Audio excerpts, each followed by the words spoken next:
नमस्कार दोस्तों, मैं संजय कुमार स्वागत करता हूं आप सभी का हमारे चैनल PWS क्लासेस पर। दोस्तों, आज हम लोग रीजनिंग में अपने टॉपिक कैलेंडर की तीसरी वीडियो पे हैं। दोस्तों, इससे पहले की दो वीडियोस पे हम लोगों ने कुछ कंसेप्ट क्लियर किए थे और उनसे रिलेटेड कुछ क्वेश्चन देखे थे। आज की इस वीडियो पे भी हम लोग उन्हीं कंसेप्ट को आगे बढ़ाते हुए कुछ और क्वेश्चंस देखेंगे। इसके बाद जो हमारी वीडियो आएगी, उस वीडियो पे टोटल जो कैलेंडर टॉपिक के कंसेप्ट हैं उनसे रिलेटेड सारे के सारे क्वेश्चंस हम लोग हर टाइप के क्वेश्चंस कवर करने की कोशिश करेंगे। तो अगर आप लोगों ने हमारी पुरानी वीडियोस नहीं देखी हैं तो इस टॉपिक के कंसेप्ट क्लियर करने के लिए उन वीडियोस को एक बार पहले ज़रूर देखें। उसका लिंक मैं आप लोगों को डिस्क्रिप्शन पे दे दूंगा। दोस्तों, आज की इस वीडियोस को शुरू करने से पहले हम देखेंगे कि हम लोगों ने पहले क्या क्या पढ़ा है। हम लोगों ने इससे पहले की वीडियो में एक ऑड डेज यानी कि विषम दिन का कंसेप्ट पढ़ा था। उसमें हमने देखा था 7 से डिवाइड करने के बाद जो दिन शेष बचेंगे उनको हम क्या बोलते हैं, विषम दिन यानी कि ऑड डेज। दूसरा लीप वर्ष वो वर्ष होंगे जिसमें फरवरी आपका 29 जाएगा और इनकी पहचान क्या होती है दोस्तों, यहाँ पर 4 से पूरा पूरा डिवाइड जाता है। लेकिन हमने इस कंसेप्ट में एक और चीज़ ऐड करी थी, अगर शताब्दी वर्ष होंगे यानी कि सेंचुरी ईयर, जैसे कि 100, 200, 300, 400, इस टाइप के ईयर्स के लिए आपको 4 से ना भाग देके 400 से भाग देना होता है। अगर 400 से भाग जाएगा तो उस कंडीशन में सेंचुरी ईयर आपके लीप ईयर होते हैं। और तीसरा, हम लोगों ने एक कंसेप्ट पिछली वीडियो में देखा था कि सामान्य वर्ष में जो ऑड डेज होंगे आपके, वो विषम दिन, वो कितने होते हैं, एक। और लीप वर्ष की अगर हम बात करें तो वहाँ पर को एक लीप वर्ष के अंदर 2 आपके विषम दिन होते हैं, ऑड डेज। दोस्तों, इन्हीं कंसेप्ट की हेल्प से हमें आगे का एक ये कंसेप्ट जानना बहुत ज़रूरी है, क्योंकि आगे जो बड़े क्वेश्चन सॉल्व होने हैं वो इसी कंसेप्ट पे बेस होंगे। दोस्तों, इस कंसेप्ट के अंदर होता क्या है कि 100 वर्षों में अगर मैं बात करूं पहले के 100 वर्षों की, तो टोटल जो विषम दिन आएंगे उनकी संख्या होती है 5। ऐसे ही 200 वर्षों में 3 विषम दिन होंगे, 300 वर्ष में 1 विषम दिन। और अगर मैं पहले से 400 वर्ष तक की बात करूं तो इन 400 वर्षों में जो विषम दिन हैं, ऑड डेज, उनकी संख्या कितनी होती है, 0। दोस्तों, अगर वैसे आप इस कंसेप्ट को याद कर लेते हैं तो आप आगे के क्वेश्चन सॉल्व कर लेंगे, लेकिन इसे एक बार हम डीप में पूरा का पूरा समझेंगे कि आखिर ये आया कैसे। अब दोस्तों, अगर हम बात करें पहले के जो 100 वर्ष हैं उनकी, तो पहले के 100 वर्ष, फिर 101 से 200 ये अगले 100 वर्ष, 201 से 300 ये अगले 100 वर्ष। यहाँ पर को आपकी जो कंडीशन है वो एक जैसी रहती है। एक जैसी कंडीशन रहने का मतलब ये देखिए, जो वर्ष 100 है, 200 है और 300 है, ये आपका लीप वर्ष नहीं होता है। तो अगर दोस्तों मैं बात करूं ये पहले के 100 वर्ष में, पहले की 100 वर्षों में आपके कुछ लीप वर्ष होंगे और कुछ सामान्य वर्ष होंगे। अब दोस्तों, इसमें लीप वर्ष कौन से होंगे आपके, जैसे सन 4 हो गया, सन 8 हो गया, सन 12 हो गया, इस तरीके से, क्योंकि इन सब में 4 से भाग जाता है। ये जो 100 वाला है ये आपका लीप वर्ष नहीं होगा, क्योंकि ये आपका शताब्दी वर्ष है और शताब्दी वर्ष से लीप वर्ष तभी बनता है जब उस पर 400 से भाग जाए। तो इससे पहले जो लीप वर्ष आएगा वो कौन सा आएगा दोस्तों, 96। तो अब ये 4, 8, 12 करके कितने होंगे, अगर हम इसमें 4 से डिवाइड करें हमें सीधे पता चल जाएगा। 4 1 जा 4, ये पहले स्थान पे आया, 4 2 जा 8, दूसरे स्थान पे आया, 4 3 जा 12, तीसरे स्थान पे आया। इसी तरीके से ये 4 से डिवाइड करने पे 24 बार डिवाइड जाएगा। तो ये 4 8 12 96 करके टोटल कितनी संख्याएं हैं दोस्तों, आपकी 24। तो अगर हम बात करें 1 से लेके 100 तक, तो यहाँ पर को आपके 24 वर्ष लीप वर्ष होंगे और बचे हुए कितने वर्ष हैं, 100 में से अगर आप 24 घटाएंगे तो दोस्तों कितने वर्ष बच जाएंगे, 76 वर्ष, ये आपके सामान्य वर्ष होंगे। दोस्तों, यही सेम कंडीशन अगले 100 वर्षों के लिए भी होगी। यहाँ पर को भी आपके 76 लीप वर्ष और 24 सामान्य वर्ष होते हैं। सेम उसी तरीके से यहाँ पर भी 76 लीप वर्ष और 24 सामान्य वर्ष होंगे। दोस्तों, अगर मैं बात करूँ लास्ट के जो ये 100 वर्ष हैं, तो इन 100 वर्षों में कंडीशन क्या रहती है, यहाँ पर आपके जो लीप वर्ष की संख्या है, दोस्तों इससे पहले आपने देखा था ये 100, 200, 300 लीप वर्ष नहीं थे, लेकिन जो 400 है आपका, ये लीप वर्ष होता है। तो इस वजह से अगर इन 100 सालों में देखा जाए तो आपके 25 लीप वर्ष होंगे और बचे हुए 75 सामान्य वर्ष होते हैं।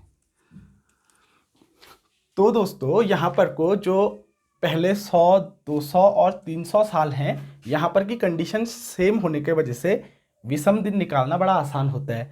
उस पर भी हम बड़ी आसानी से विषम दिन कैलकुलेट कर सकते हैं। शुरुआत करते हैं इन पहले 100 साल से। हमने यहाँ पर देखा कि पहले 100 वर्षों में विषम दिनों की संख्या कितनी है, 5।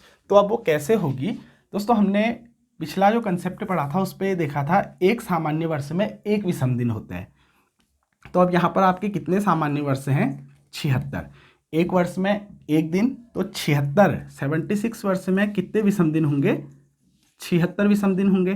प्लस अगर मैं बात करूं इन 24 लीप वर्ष की, तो एक लीप वर्ष में 2 विषम दिन आते हैं, तो 24 लीप वर्ष में कितने विषम दिन आ जाएंगे, 2 से गुणा करना पड़ेगा, ये आ जाएंगे 48 विषम दिन।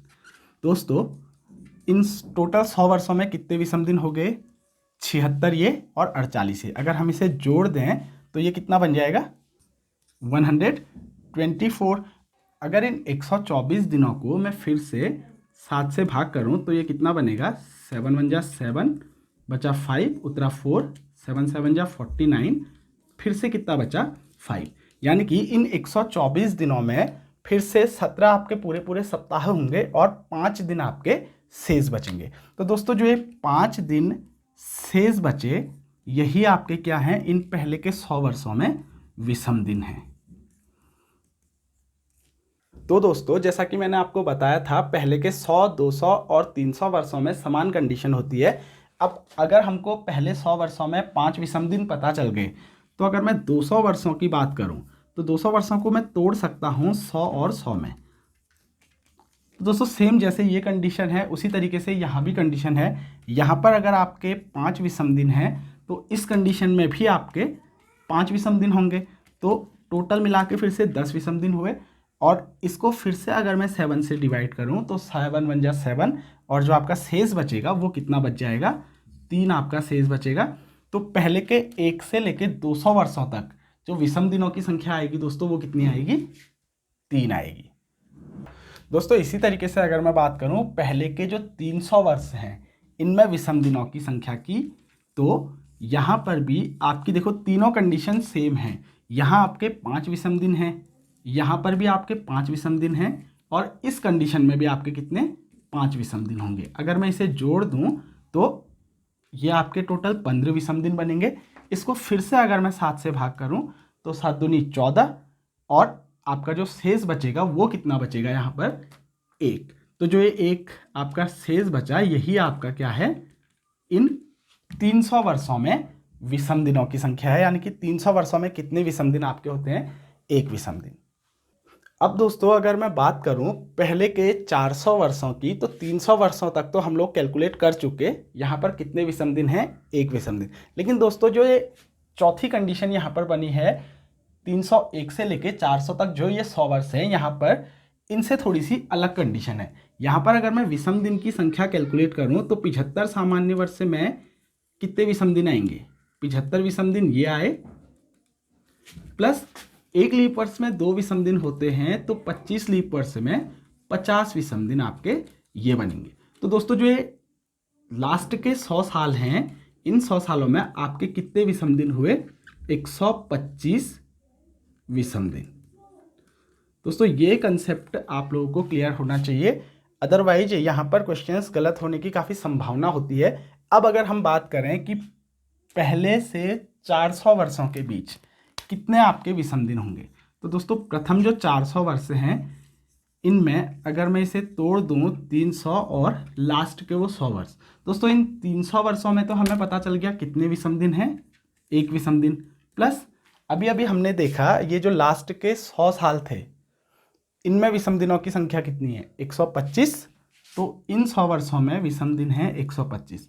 टोटल दोस्तों ये जोड़ के कितना आएगा, 126। अगर मैं इसको 7 से भाग करूं तो दोस्तों यहाँ पर आप देखिए 126 को 7 से अगर भाग किया जाएगा तो 7 × 7, 5 बचा, 7 8 जा 56, और यहाँ पर को शेष कितना बचा, 0। तो जो पहले के 400 वर्ष हैं इनमें विषम दिनों की संख्या कितनी होगी, 0।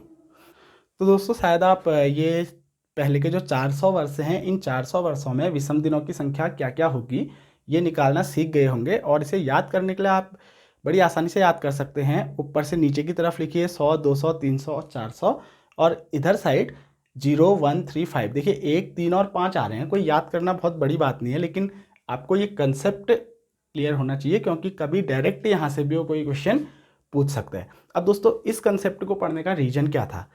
अगर हम बात करें सन 1900 की, तो दोस्तों अगर हमें 1900 तक, 1 तारीख से 1900 तक विषम दिन निकालने होंगे, तो हम बड़ी आसानी से यहाँ पर को अब निकाल पाएंगे। इस 1900 को हम तोड़ देंगे 1600 और 300 में। दोस्तों अगर मैं बात करूं 1600 की, तो 1600 कैसे आपका बनता है, इसके बाद फिर रिपीटिशन होना स्टार्ट हो जाता है। पहले के 400 वर्ष में 0 विषम दिन, फिर 800 वर्षों में और 0 हो जाएंगे, फिर 1200 वर्षों में और 0। तो इस तरीके से 1600 को अगर मैं तोड़ूं 400 के टर्म्स में, तो दोस्तों आपको पता है 400 वर्ष में आपके विषम दिन कितने होते हैं? 0। तो यहाँ पर आपके 0 विषम दिन, 0 विषम दिन, 0 विषम दिन और 0 विषम दिन, तो टोटल इन 1600 वर्षों में आपके 0 विषम दिन होंगे। और इन 300 वर्ष में आपके कितने विषम दिन होंगे? 1। तो ये 1900 तक की अगर मैं बात करूं, तो आप बड़ी आसानी से बता देंगे टोटल विषम दिनों की संख्या कितनी होगी? 1। इसी वजह से इस कंसेप्ट को हमने सीखा था। अब आते हैं कुछ क्वेश्चंस पे जो इन कंसेप्ट पे बेस्ड हैं। दोस्तों जैसा कि आप लोग इस क्वेश्चन पे देख सकते हैं, आप लोगों से पूछा गया है 15 जनवरी 2000 को रविवार था, तो 15 जनवरी 2013 को कौन सा दिन होगा? दोस्तों ये सेम डेट वाले क्वेश्चंस हम लोगों ने पुरानी वीडियोस पे केवल कंसेप्ट की हेल्प से सॉल्व करना सीखा था। यहाँ पर इन विषम दिनों के कंसेप्ट से इसको सॉल्व करना हम लोग सीखेंगे। दोस्तों हम लोगों ने करना क्या है, इस टाइम पीरियड के बीच में जितने भी विषम दिन आएंगे उनको निकाल के हमें आगे की डेट में जाना है, तो इस वाले बार में जोड़ देंगे। तो दोस्तों हमने यहाँ पर बात करनी है सन 2000 से 2013 के बीच की, और यहाँ पर भी जो हमें डेट दी गई है वो दी गई है दोस्तों 15 जनवरी से 15 जनवरी तक की। अब दोस्तों जल्दबाजी में हम लोग लीप वर्ष और सामान्य वर्ष निकालने में गलती कर जाते हैं। अगर देखा जाए 2000 और 2013 के बीच में आपके कितने वर्ष होंगे, माइनस करेंगे तो यहाँ पर को टोटल 13 वर्ष हैं। अब दोस्तों इन 13 वर्ष में कुछ आपके लीप वर्ष होंगे और कुछ सामान्य वर्ष। लेकिन मैंने आप लोगों को क्वेश्चन सॉल्व करते हुए बताया था कि लीप वर्ष हम तभी कैलकुलेट करेंगे जब हमारी कैलकुलेशन में, हमारी गणना में उस वर्ष का 29 फरवरी शामिल होगा। अब दोस्तों अगर मैं बात करूं 2000 से 2013 तक की, यहाँ पर इन 13 वर्षों में हमने यहाँ से गणना स्टार्ट करनी है और जाना है 2013 के 15 जनवरी तक। तो दोस्तों इसके बीच में जो लीप वर्ष आएंगे उनका तो 29 फरवरी शामिल होगा ही होगा, यानी कि 2004, 2008 और 2012, 3 लीप वर्ष तो ये आएंगे ही आएंगे। और साथ में दोस्तों ये 2000 भी आपका लीप वर्ष है। अगर मैं बात करूं इसका जो 29 फरवरी है, हमने कैलकुलेशन करनी है 15 जनवरी से, तो जो इसका 29 फरवरी है शायद ये भी हमारी कैलकुलेशन में आएगा। तो यहाँ पर हमें लीप वर्षों की जब संख्या हम निकालेंगे तो इस 2000 को भी शामिल करना पड़ेगा। तो दोस्तों इन 13 वर्षों में हमारे 4 तो लीप वर्ष आ गए, और बाकी के जो बचे हुए 9 वर्ष हैं वो कौन से हो जाएंगे? हमारे सामान्य वर्ष। अब जैसा कि हम जानते हैं एक सामान्य वर्ष में 1 विषम दिन होता है, तो 9 सामान्य वर्ष में 9 विषम दिन ये होंगे, और 1 लीप वर्ष में 2 विषम दिन होंगे। तो हमारे पास अभी 4 लीप वर्ष हैं, तो 4 दूनी 8 विषम दिन हमारे ये हो गए। टोटल दोस्तों कितने विषम दिन यहाँ पर बने? 9 और 8 17 विषम दिन। अगर मैं इसको फिर से 7 से भाग करूँ तो 7 दूनी 14, 2 बार तो पूरा डिवाइड जाएगा, फिर से कितना शेष बच जाएगा आपका? 3 आपका शेष बचेगा। तो यही जो 3 दिन शेष बचे, इस पूरे के पूरे टाइम पीरियड में आपके कितने विषम दिन आए? 3 विषम दिन। तो अगर हम ये 3 विषम दिन यहाँ पर जोड़ दें तो हमें पता चल जाएगा यहाँ पर कौन सा बार था। रविवार में 3 दिन और जोड़ेंगे तो सोम, मंगल और बुधवार, यानी कि वेडनेसडे। 15 जनवरी 2013 को आपका बुधवार था।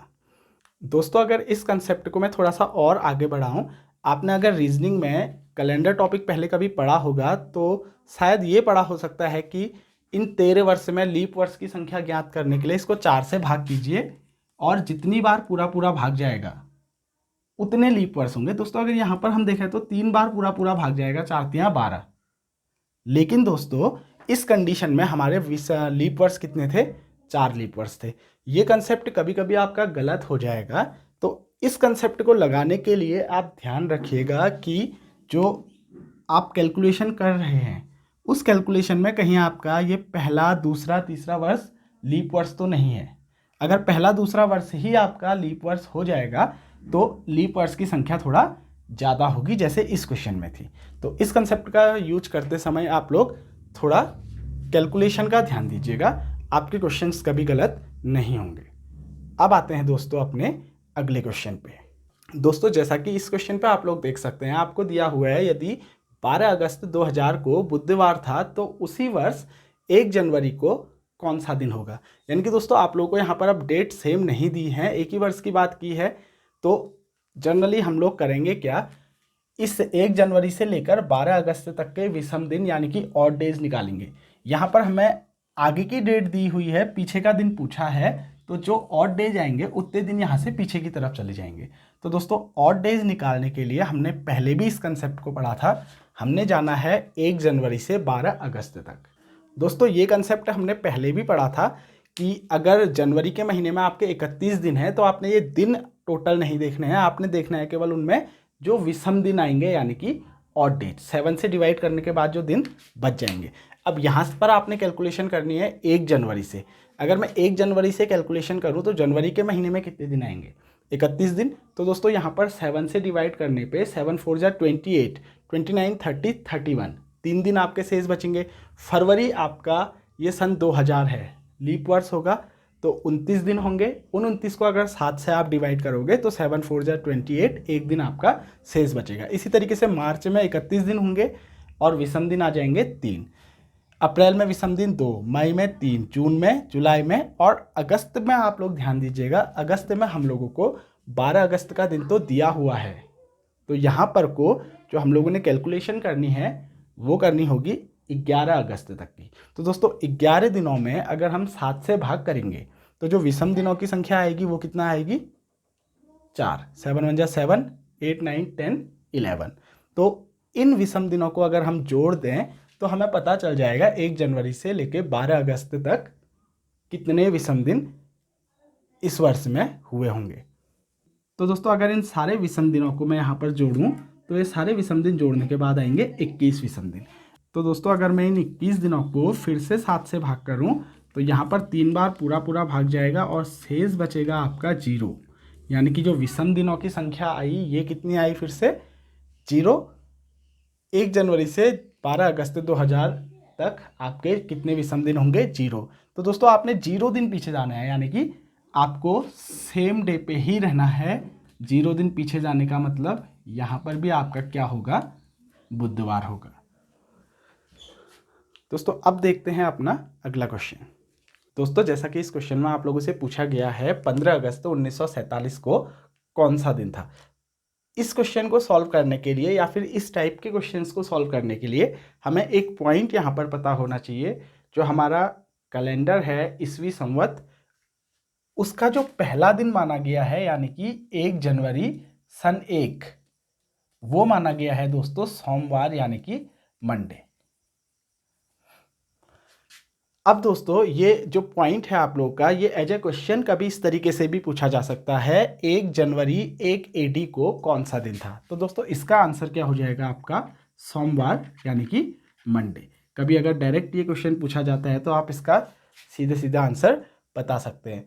अब ये क्वेश्चन आप लोगों का कुछ बन चुका है जो अभी तक पुराने क्वेश्चन हम लोगों ने किए थे कि 1 जनवरी सन 1 को मंडे था, तो 15 अगस्त 1947 को कौन सा दिन था।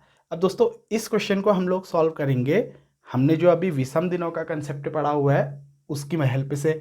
हम लोग क्या करेंगे कि इस 1 जनवरी सन 1 से 15 अगस्त का दिन हम लोगों ने निकालना है, तो 14 अगस्त तक कितने विषम दिन थे, उन विषम दिनों को निकालकर हम इस मंडे के साथ में जोड़ देंगे तो हमें हमारा आंसर पता चल जाएगा। दोस्तों स्टार्टिंग में ये क्वेश्चंस थोड़े से लंबे लगते हैं, लेकिन अगर आप लोग इनकी अच्छे तरीके से प्रैक्टिस कर लें तो काफ़ी कम टाइम पे आप इनको सॉल्व कर सकते हैं। इस क्वेश्चन में हम लोग पूरा टाइम लगा के देखेंगे कि कैसे इन क्वेश्चंस को सॉल्व किया जाता है। तो दोस्तों यहाँ पर हम लोगों को 1 जनवरी सन 1 से 15 अगस्त 1947 तक के विषम दिन निकालने के लिए हमने इस 1947 को कुछ हिस्सों में तोड़ा है यहाँ पर।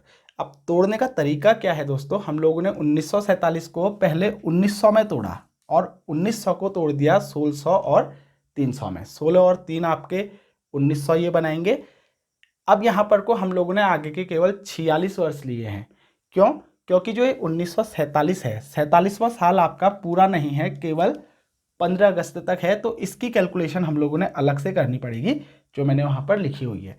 तो दोस्तों यहाँ पर अगर हम देखें जो सन 1600 तक है, हमने पढ़ा था 400 वर्षों में जो विषम दिन होंगे वो कितने होते हैं, 0, फिर 400 वर्षों में 0, फिर 400 वर्षों में 0। तो इस तरीके से 1600 वर्षों में जो विषम दिनों की संख्या होगी वो क्या होगी, 0। और इन 300 वर्ष में विषम दिनों की संख्या क्या पढ़ी थी हमने, 1। तो दोस्तों सन 1900 तक तो जो विषम दिन थे वो कितने थे, कुल 1 विषम दिन। ये हमारा यहाँ से आ जाएगा। अब अगर मैं बात करूँ इन 46 वर्षों की, तो इन 46 वर्षों में कुछ आपके लीप वर्ष होंगे और कुछ सामान्य वर्ष होंगे। अब दोस्तों यहाँ पर को ये जो 46 वर्ष हैं ये कौन से वर्ष हैं, ये हैं आपके 1900 तक तो हमने यहाँ पर को विषम दिन निकाल लिए, 1901, 1902, 1903 करके 1946 तक।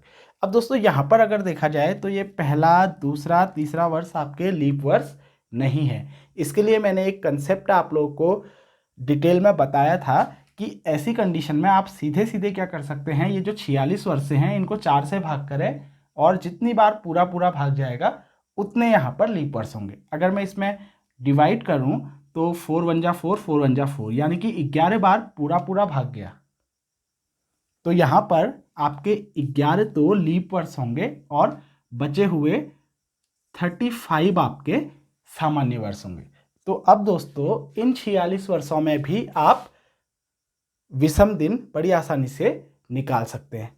जैसा कि आप जानते हैं एक लीप वर्ष में 2 विषम दिन होते हैं, तो 11 लीप वर्ष में 22 विषम दिन यहाँ आएंगे और एक सामान्य वर्ष में 1 दिन विषम होता है, तो 35 वर्षों में 35 विषम दिन यहाँ पर आएंगे। तो दोस्तों ये कुल कितने हो गए आपके, 57 विषम दिन।